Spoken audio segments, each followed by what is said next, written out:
اور پھر نواز شریف رخصت ہو گیا۔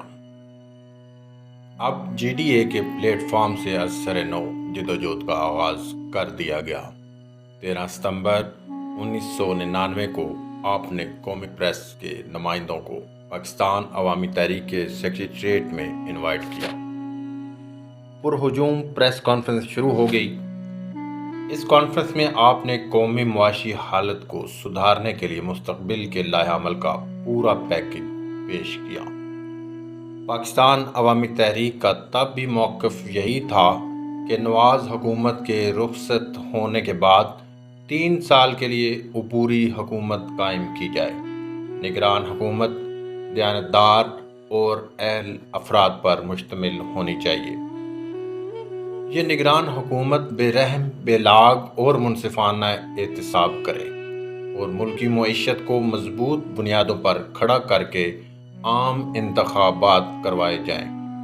آپ نے واضح طور پر یہ بات بیان کی کہ عوامی تحریک کے معاشی منصوبے کے تحت 50 اسکیمیں مرتب کی گئی ہیں اور اگر اللہ پاک نے موقع دیا تو ملکی حالات کو بہتر کرنے کی خاطر اپنی ان اسکیموں پر بھرپور طریقے سے عمل درآمد کریں گے۔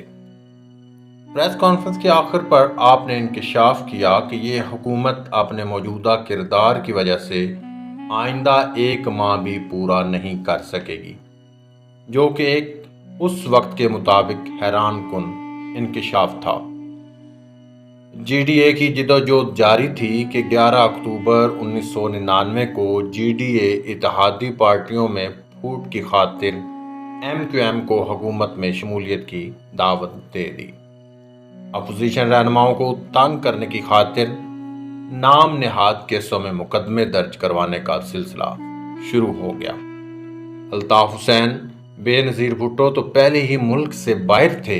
عمران خان کی فیملی پر بھی اسمگلنگ کا مقدمہ درج کر دیا گیا، مگر یہ سارے حربے زیادہ دیر تک نہ چل سکے۔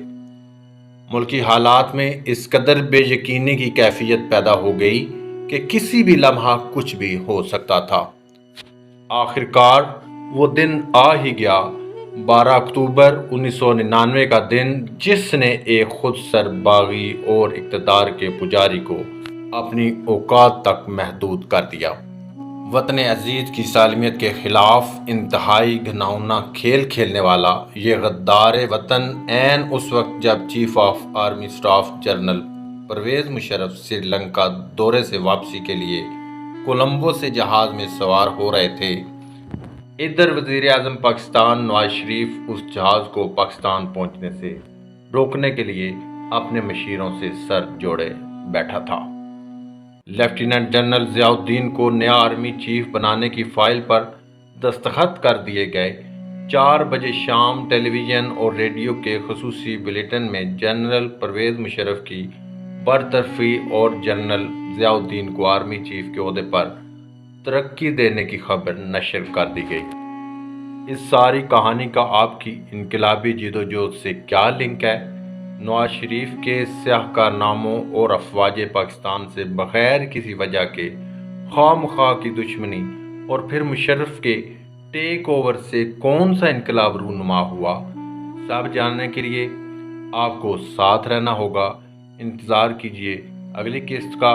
اگر آپ ہمارے چینل پر نئے ہیں تو اس چینل کو سبسکرائب کریں، ویڈیو لائک کریں، شیئر کریں اور کمنٹس میں اپنے فیڈ بیک سے آگاہ کریں۔